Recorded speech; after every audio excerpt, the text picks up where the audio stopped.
Nos ponemos en tus manos, que tu Santo Espíritu nos hable, Señor, nos redarguya, nos haga sentir la necesidad de asimilar, de comprender y poner por obra, Señor, lo que tú tienes para nosotros en este día. Nos ponemos en tus manos y abre nuestro entendimiento, Señor, y ayúdanos, Señor, a hacer lo que a ti te agrada. En Cristo Jesús. Amén.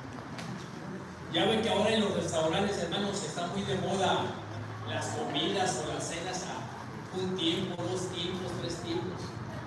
Bueno, en la Biblia tenemos 3 tiempos.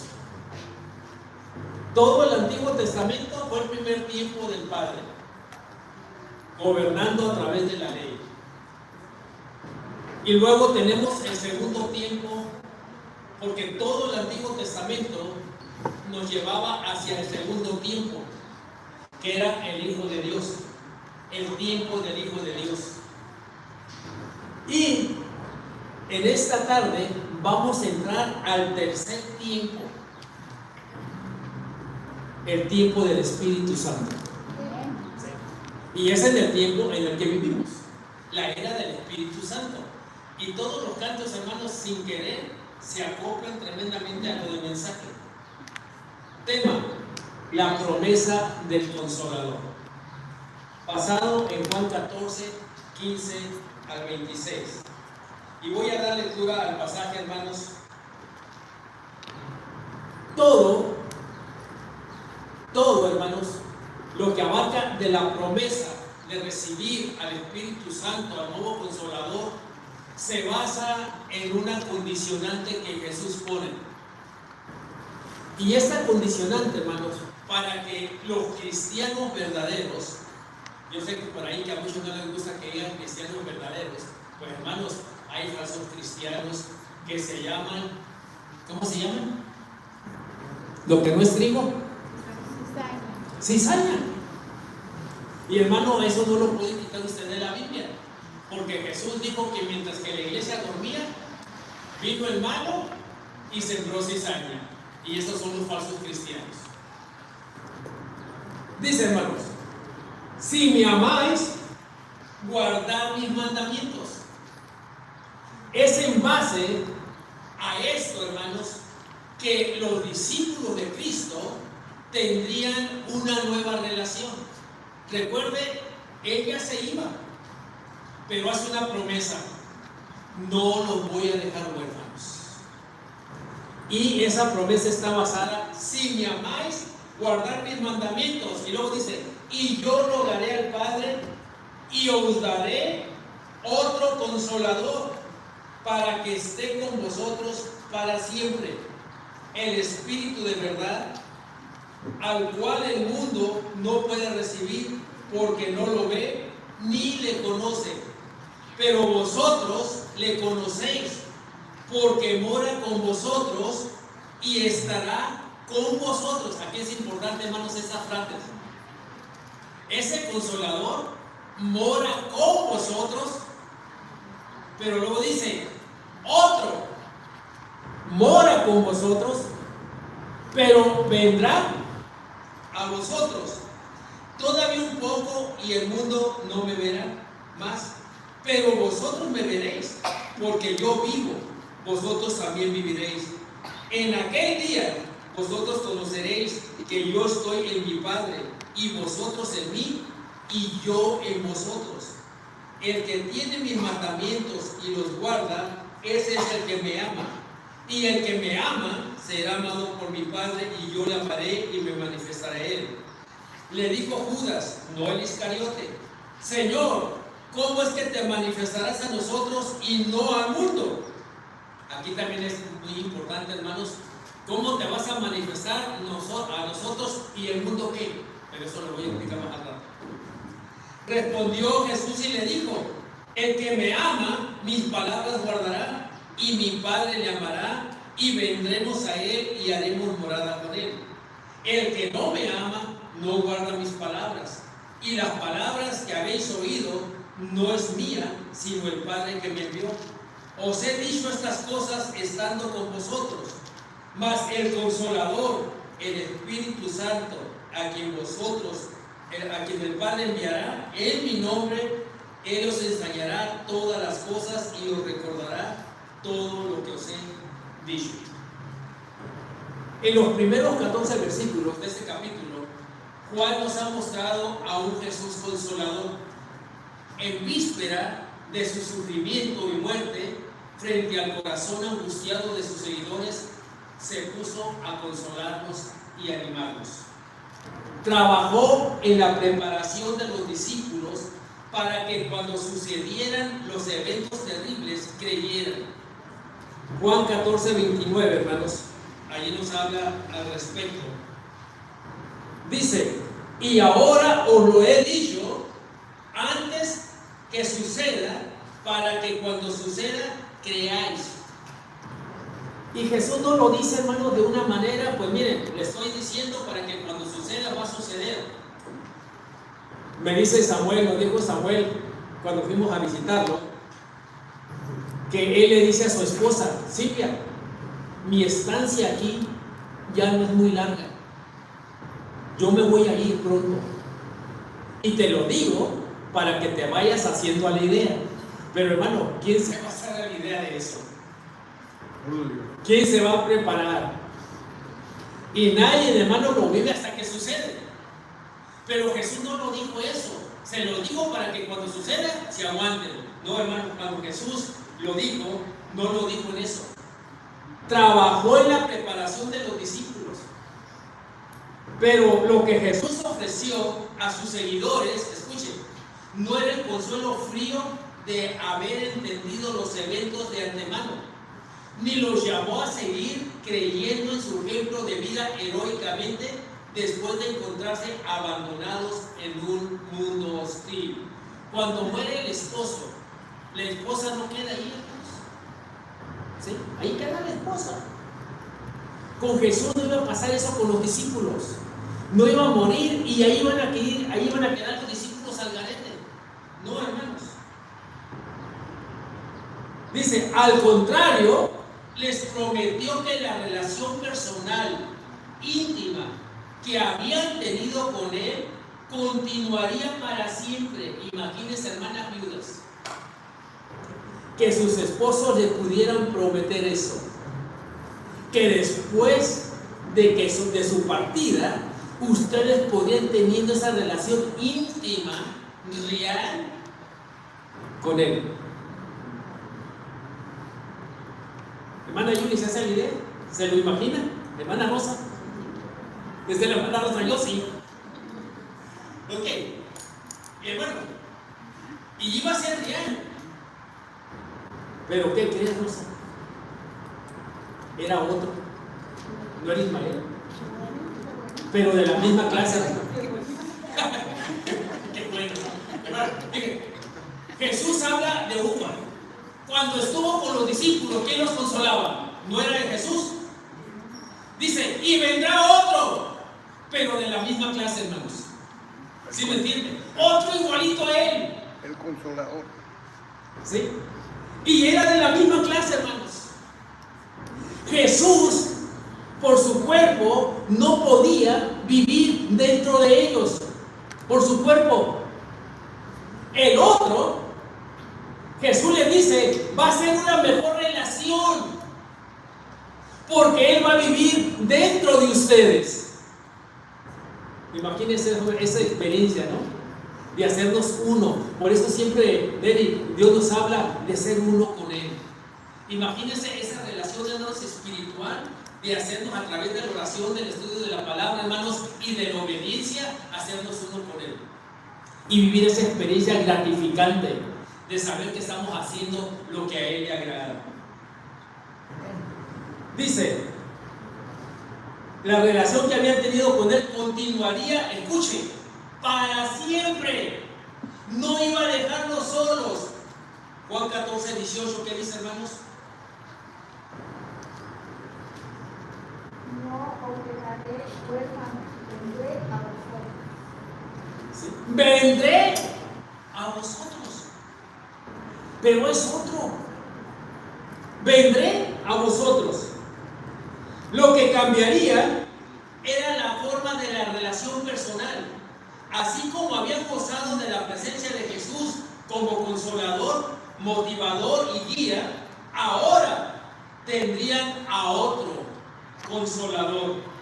La palabra griega traducida consolador es parakletos, que literalmente significa el llamado es a estar al lado de uno. Imagínense, hermanas viudas, se va tu esposo y Dios llama a un consolador que venga a estar a tu lado. Y el propósito es que no estés triste, que no extrañes al que se fue. ¿Sí me entienden? ¿Por qué? Porque Jesús promete, hermano, que la relación con Él no aquí empieza, pero no acaba aquí. Aquí empieza y es para siempre. Esa relación con Cristo, hermano, jamás va a terminar. Ayer que predicaba, hermanos, allá en la funeraria, le puse al tema, ¿y ahora qué? Ese fue mi tema. Todo acabó para Blanca aquí, y es el fin de ello. Hasta aquí llegó su historia. Y les dije, donde el hombre termina, Dios empieza a escribir su historia. Y empecé con el Salmo 23:4. Aunque ande en valle de sombra de muerte, no temeré mal alguno, porque tú estarás conmigo. Y le dije, Blanca está con su Señor. Nunca la abandonó. Estuvo con ella en todo su proceso. Y después hablé de la promesa de la resurrección y todo, pero regresó para acá. Pero hermanos, Él promete que esa relación es para siempre, que no se va a acabar. Entonces, hermanos,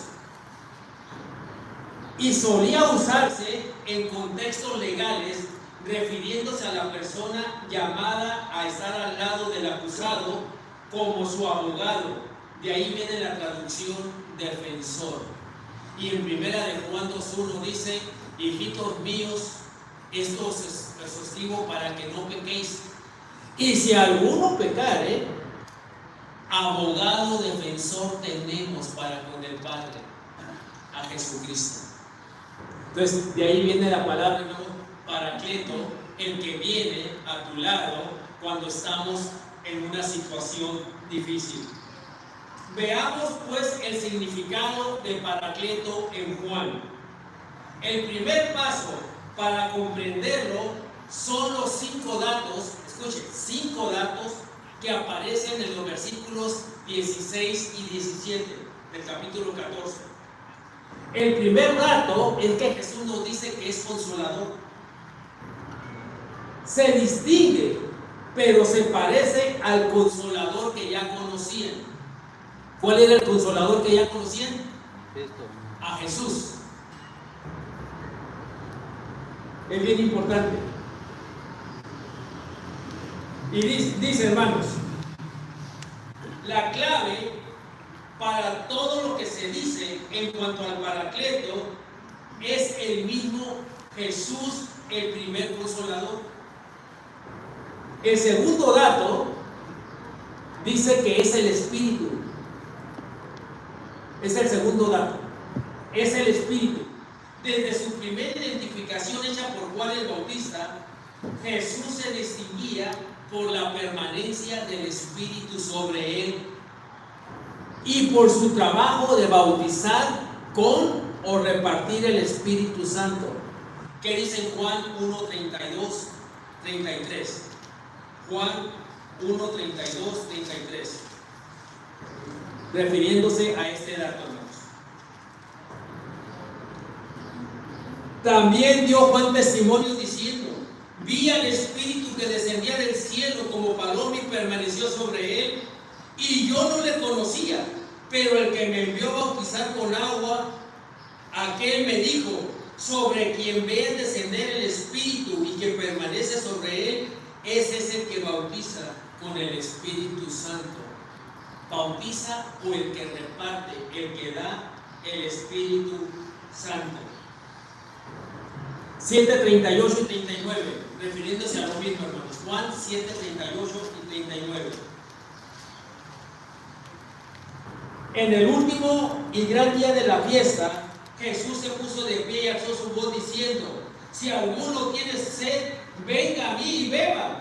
El que cree en mí, como dice la Escritura, de su interior correrán ríos de agua viva. Esto dijo del Espíritu que habían de recibir los que creyesen en él, pues aún no había venido el Espíritu Santo, porque Jesús no había sido aún glorificado. Si se dan cuenta, hermanos, Jesús y el Espíritu Santo están muy relacionados. Para que una persona pueda recibir el Espíritu Santo, tiene que estar en plena comunión con Cristo. Tiene y necesita tener a Cristo. Eso es bien importante.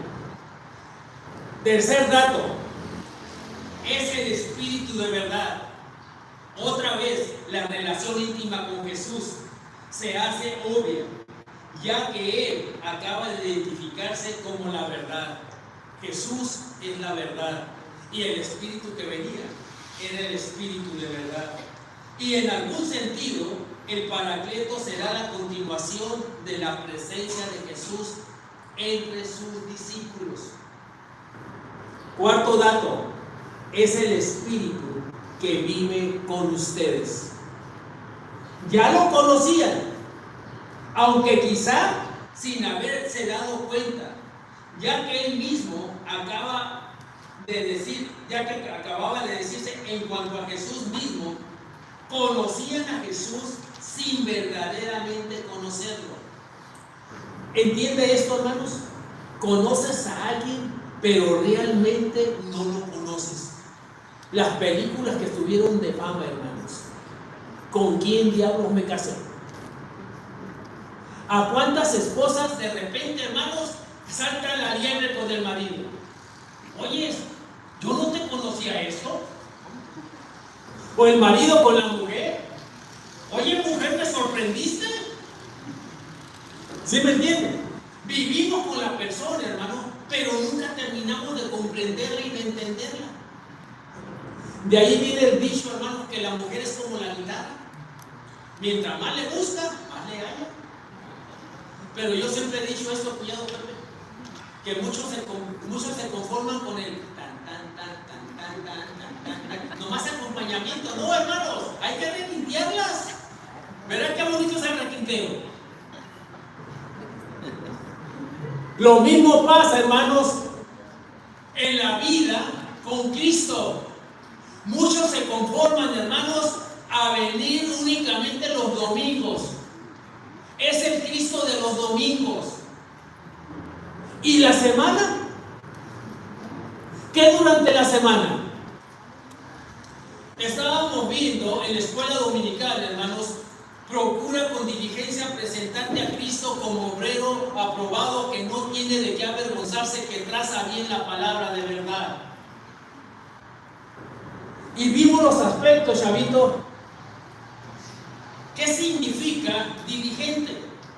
Continuamente, constantemente. Pero cada vez que me presente, tengo que presentarme como obrero aprobado. Y cuando habla de trazo, chavito, habla de estar bien escuadrados con Él. Vivir de acuerdo a la palabra de Él. ¿Y cuántas veces, hermanos, tu manera de vivir y mi manera de vivir, hermana Yuli, no cuadra con la palabra de Dios? Entonces, si nuestra manera de vivir, hermanos, no cuadra con la palabra de Dios, ya no somos aprobados. Y la Biblia nos insta a presentarnos como obreros aprobados. Y a veces, hermanos, reprobamos con nuestra esposa. A veces reprobamos con los hijos. A veces reprobamos con el vecino. A veces reprobamos con un compañero de trabajo, hermanos. Los que estudian, a veces reprueban reprobando la prueba. ¿Sí? Y hermano, aquí Jesús les estaba diciendo, ese consolador que viene si ustedes me aman. Y va a ser efectivo si ustedes me aman. ¿Por qué el mundo no lo podía recibir? Porque el mundo no creía en Jesús. Y al no creer en Jesús, no conocían la palabra. Y el mundo no puede vivir de acuerdo a la palabra porque no tienen a Jesús. Bien, somos verdaderos creyentes. Fuimos bautizados con el Espíritu Santo. ¿Qué es lo único que puede hacer, hermanos, que el Espíritu Santo pierda el poder sobre un hijo de Dios? Lo mismo que le pasó a Sansón. Lo mismo. Cuando Sansón, hermanos, no pudo escapar de sus enemigos, cuando entregó el secreto. ¿Cuál era el secreto, hermanos? El pelo largo. Si usted estudia y busca qué significaba el pelo largo en un nazareo, hermanos, va a entender. El pelo largo en un nazareo significa identidad y autoridad. Eso era lo que significaba el pelo largo en Sansón. Autoridad y identidad. Cuando su pelo es cortado, él entregó su autoridad y perdió su identidad con Dios. Y no dice la Biblia que cuando quiso escapar, él no sabía que Dios ya se había apartado de él. Cuando un verdadero cristiano, hermanos, vive y empieza a vivir en pecado, entrega su autoridad y pierde su identidad con Dios. En tanto, el Espíritu Santo que mora en él ya no puede ejercer ese poder. Porque cuando el cristiano peca, entrega su autoridad y, hermanos, y pierde su identidad. ¿Qué cantamos en el canto? Y le dio a Adán y comió, y se abrió un abismo entre Dios y el hombre. Por eso, hermano, cuando Jesús empieza, si vosotros me aman, si vosotros me amáis, rogaré al Padre y enviará un consolador. Ahora, recuerde, el cuarto dato es el Espíritu que vive con ustedes. Ya lo conocían, recordemos, aunque quizá no lo comprendían. ¿Cómo sabíamos, hermanos? ¿Cómo sabemos que los discípulos no comprendían totalmente quién era Jesús? Juan 14, 7 al 9. Juan 14, 7 al 9.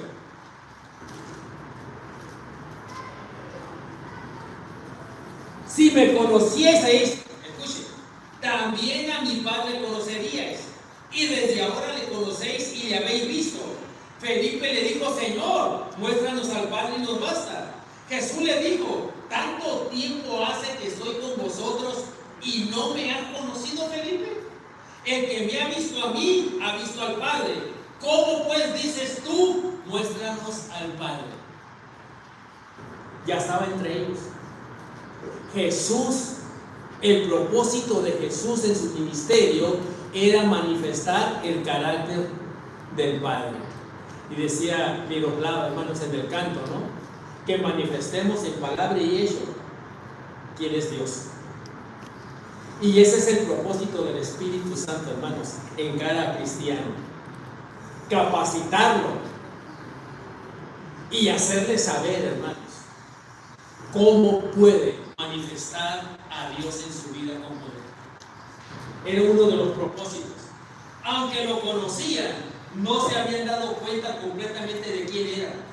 Conocer a Jesús era al mismo tiempo conocer al Padre. Versículo 9, 14, 9, hermanos. Tanto tiempo hace que estoy con vosotros y no me has conocido, Felipe. El que me ha visto a mí, ha visto al Padre. Conocer a Jesús era al mismo tiempo conocer al Padre y conocer al Espíritu. Versículo 17, 14, 17, hermanos. El Espíritu de verdad, el cual el mundo no puede recibir porque no lo ve ni lo conoce, pero vosotros le conocéis porque mora con vosotros. Escuchen, mora con, no es lo mismo que vendrá a vosotros. ¿Quién era el que estaba morando con los discípulos? Jesús. Y Jesús se identifica con el Espíritu Santo. Mora con vosotros, pero cuando yo me vaya, vendrá y vivirá en ustedes. Es la diferencia, hermanos. Sin embargo, Jesús y el Espíritu se distinguían, ya que el Espíritu no estaba limitado por tener un cuerpo. La quinta cosa, hermanos. Por eso el Paracleto no es solo el Espíritu que vive con ustedes, sino el que estará en ustedes. Después de la muerte y resurrección de Jesús, los creyentes no tendrían que conocer al Espíritu de lejos y viéndolo trabajar en Jesús, sino que recibirían el mismo Espíritu dentro de sí mismos. Juan 20, 22, ¿qué dice, hermanos? Juan 20, 22.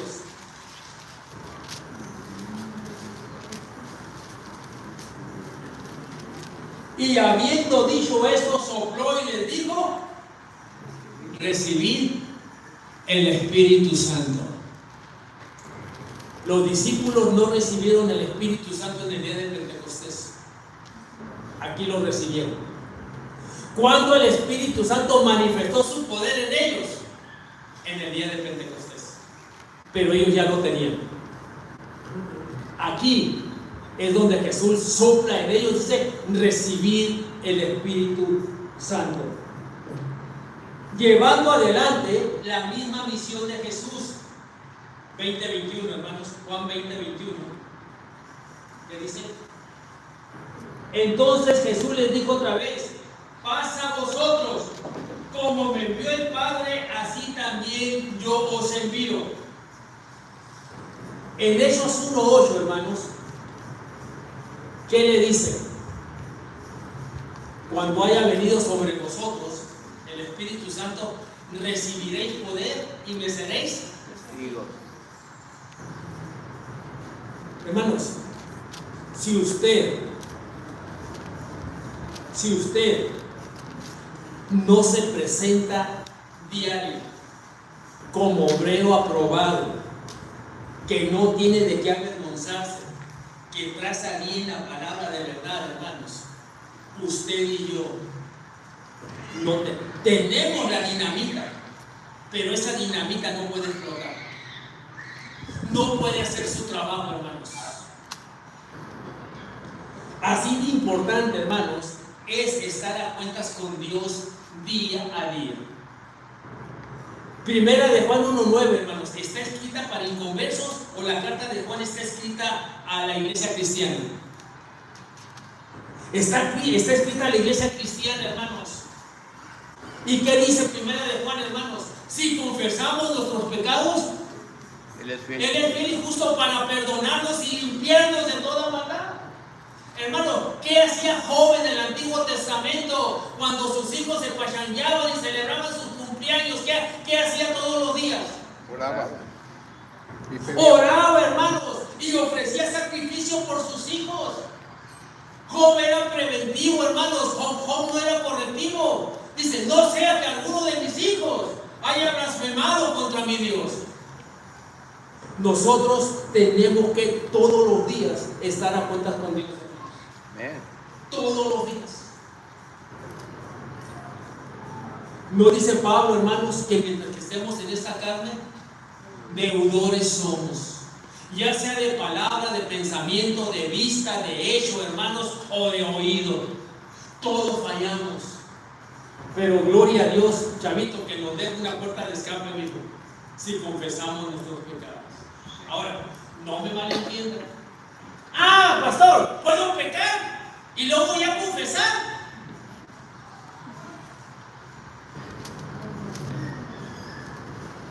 ¿Qué dice Pablo, hermanos, respecto a ese tipo de pensamiento? Porque hay cristianos, pues si yo confieso y Él me perdona. Un cristiano que piensa así, hermano, no es cristiano. Vamos a Romanos 6. ¿Cuál debe ser la actitud de un verdadero hijo de Dios, hermanos? Romanos 6. Para los que piensan así, hermanos, que pues peco y confieso y ¿Qué pues diremos? ¿Perseveraremos en el pecado para que la gracia abunde? En ninguna manera. Porque lo que hemos muerto al pecado, ¿cómo pues viviremos en él? Un verdadero cristiano no puede vivir en pecado. Así lo dice la palabra de Dios. Si tú te dices cristiano y vives en pecado, quiero llevarte cómo va a terminar tu vida, hermano. Romanos 7. Romanos 7. Tú eres cristiano y vives en pecado, vives en la carne. ¿Cómo vas a terminar, hermano? 7:19, vamos a empezar ahí. Porque no hago el bien que quiero, sino el mal que no quiero, eso hago. Y si lo que hago, lo que no quiero, ya no lo hago yo, sino el pecado que mora en mí. Así que queriendo yo hacer el bien, hallo esta ley, que el mal está en mí. Porque según el hombre interior, me deleito en la ley de Dios, pero veo otra ley en mis miembros que se revela contra la ley de mi mente y que me lleva cautivo a la ley del pecado que está en mis miembros. Miserable de mí, ¿quién me librará de este cuerpo de muerte? Eres cristiano y vives en pecado, vas a morir. Vas a morir. ¿Qué te puede librar de ese cuerpo de muerte? Y ahí entra la maravillosa obra del Espíritu Santo, hermanos. Romanos 8:1. ¿Qué dice, hermanos? ¿Quién me librará de este cuerpo de esta vida miserable? ¿Quién me librará de este cuerpo de muerte? Escucha, tienes buenas nuevas. Ahora bien, ninguna condenación hay para los que están en Cristo, no en la carne. En Cristo Jesús. ¿Cómo se manifiestan los que están en Cristo? Los que no andan conforme a la carne, sino conforme al Espíritu. Ese Espíritu, ese Consolador, hermano, que Dios promete, es el que te da el poder para vencer la carne. Es el que te puede decir no al pecado. Es el único. Pero tienes que rendirte. ¿Se acuerdan aquellos viejos himnos? Salvador, a ti me rindo. A ti me rindo. Haz lo que quieras de mí, Señor. Tú el alfarero, yo el barro soy. ¿Cuántos en esta tarde, hermanos, necesitan ponerse hermanos del alfarero? ¿Cuántos en esta tarde necesitan, hermanos, sujetarse al poder del Espíritu Santo y tomar la decisión, hermanos, y decir: de aquí en adelante voy a andar en el Espíritu? Pastores, que ya he probado, ya he hecho la lucha y aquello. Hoy puedes tomar la decisión y decirle no más a la carne. ¿Sabe cómo funciona la carne? La carne te pide una coca, Vanessa, no se la niegues. Miroslava, te pide un panecito, no se lo niegues. Mary, te pide una del 777, no se la niegues.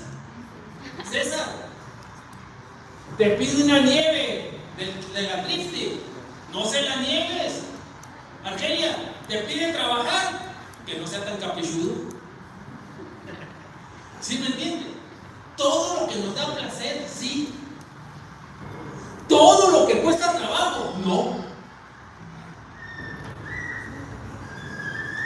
¿Cuántos hermanos, escúchame, cuántos aquí están viviendo el evangelio del hermano Ricky Martin? ¿Cuál es el evangelio del hermano Ricky Martin? Vive la vida loca. ¿Cuántos cristianos están viviendo una vida loca? ¿Qué es una vida loca? Una vida donde tú haces lo que tú quieres. Una vida donde tú haces lo que tú decides. Una vida donde Dios no tiene ninguna autoridad sobre ti. Ese es el evangelio de los hermanos Ricky Martin. ¿Cuántos en esta tarde, hermanos, están dispuestos a aceptar que el Espíritu Santo venga y tome el poder y continúe la obra que Él empezó en ti? ¿Qué dice Filipenses 1:6, hermanos? Y estoy completamente seguro de que el que empezó la buena obra en vosotros la terminará hasta el día de Jesucristo. Cristo, hermano, en esta tarde quiere continuar su obra en ti y en mí a través de ese consolador que Él está enviando. Pero ¿qué más iba a hacer ese consolador, hermanos? Regresemos un poquito a Juan 14. ¿Qué más iba a hacer ese consolador, hermanos?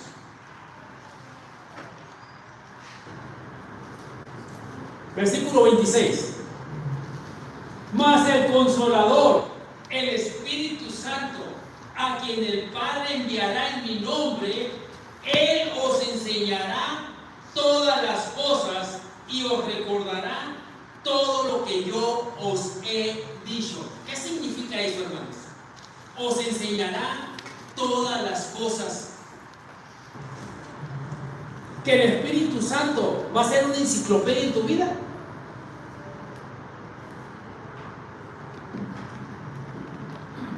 No nomás era venir y vivir dentro de ellos, era guiar a los discípulos. Sería otra obra.